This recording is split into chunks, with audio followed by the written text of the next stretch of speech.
Is Mrs. Robinson in? What's this about? Yeah? Good morning. Oh, please tell me you finally got something on Kane. New information has come to light in your husband's case. Okay. We have a warrant to search your premises. You're joking?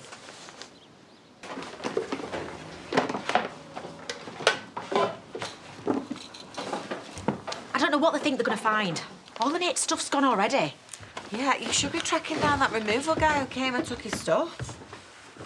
Someone's removed his belongings. When was this? Start of May, right? A few days after his birthday. We'll definitely look into that.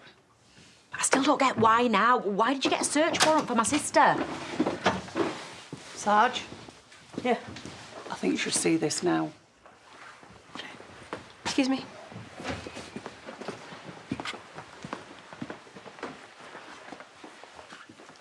What do you think they found out there? I've no idea.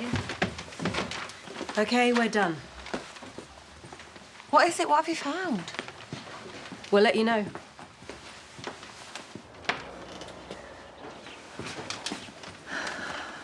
Was it useful? Whatever you found earlier. It was. Yeah.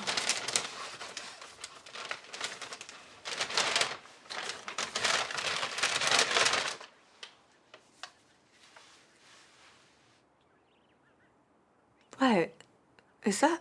Your husband's phone, yes. We found it in your daughter's playhouse out the back. Well, that can't be right. There's no way. Well, the battery was dead, but after charging it, we were able to retrieve messages, look at photos. We also matched it to the number of the one we have on file. There's no question as to whose phone this is.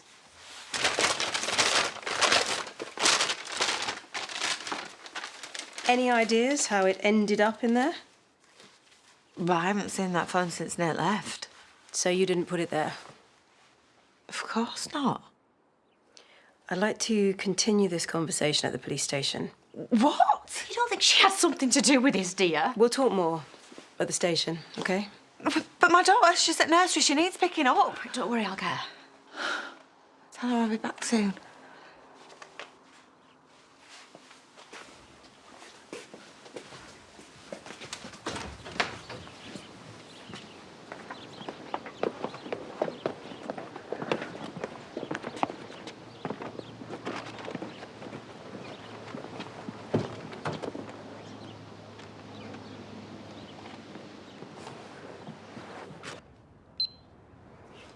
Interview with Tracy Robinson commences at 1400 hours. Present is D.S. Walsh and P.C. Makinson.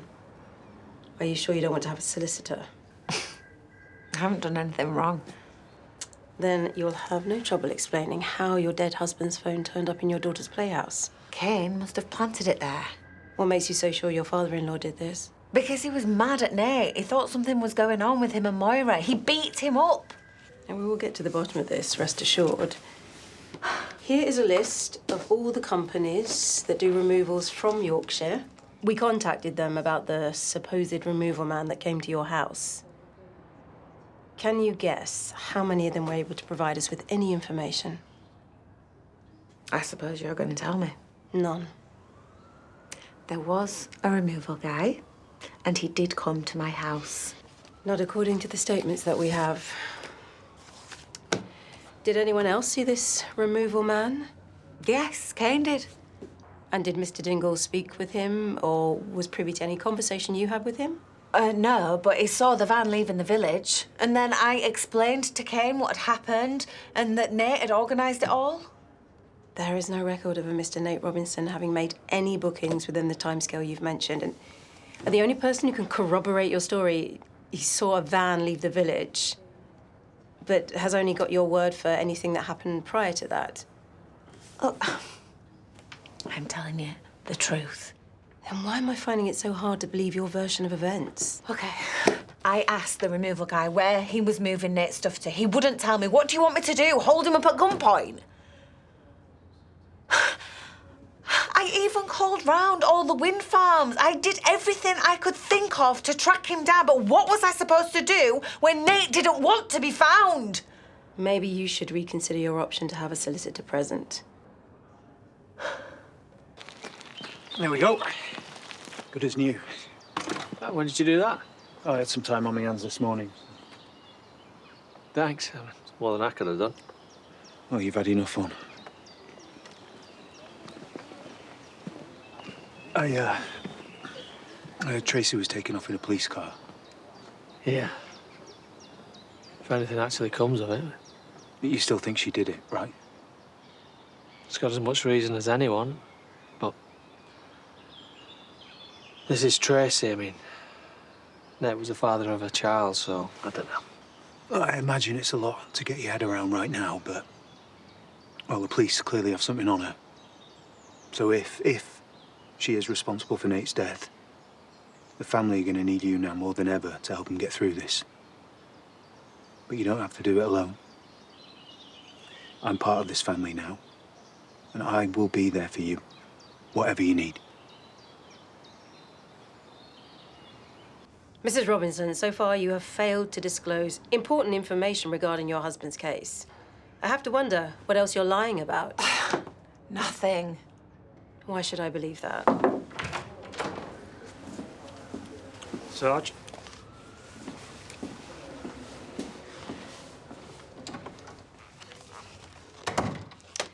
We've been granted access to your husband's bank statements from the time he supposedly left for Shetland. According to these statements, there was no activity for months, and then suddenly a flurry of charges to his credit card, all of them using your address for both billing and delivery. How do you explain that? It's not what you think. Then explain it to me so I can understand. My daughter, Frankie, she's 4. And she doesn't understand why she can't see her dad anymore. She doesn't get why she can't have the basic things she used to have when he was around. Nate would have wanted her to have everything she needed. He would have understood. Except he wasn't there to understand, was he? He couldn't consent to you spending his money. Was that your plan all along? What? I mean, why not ask for help? Surely Nate's family would be more than happy to step up. Because I was embarrassed, okay? That I was struggling so much. It doesn't make me a murderer. So you didn't kill your husband and then use his death to profit? Of course not! I lost my dad, okay? I know how much that hurts, and I will never do that to my daughter.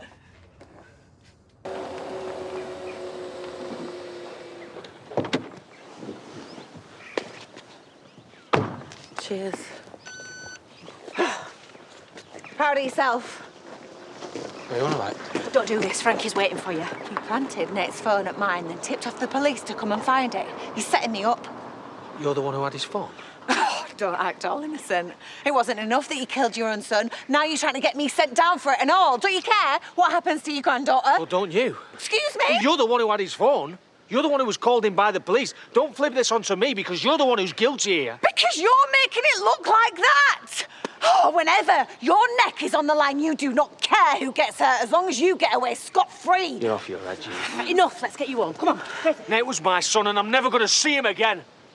Fitting someone up for his murder, that was the last thing on my mind. I am not going down for something you did. I know you killed him. You're going to get what you deserve, Tracy. I'm going to make sure of that!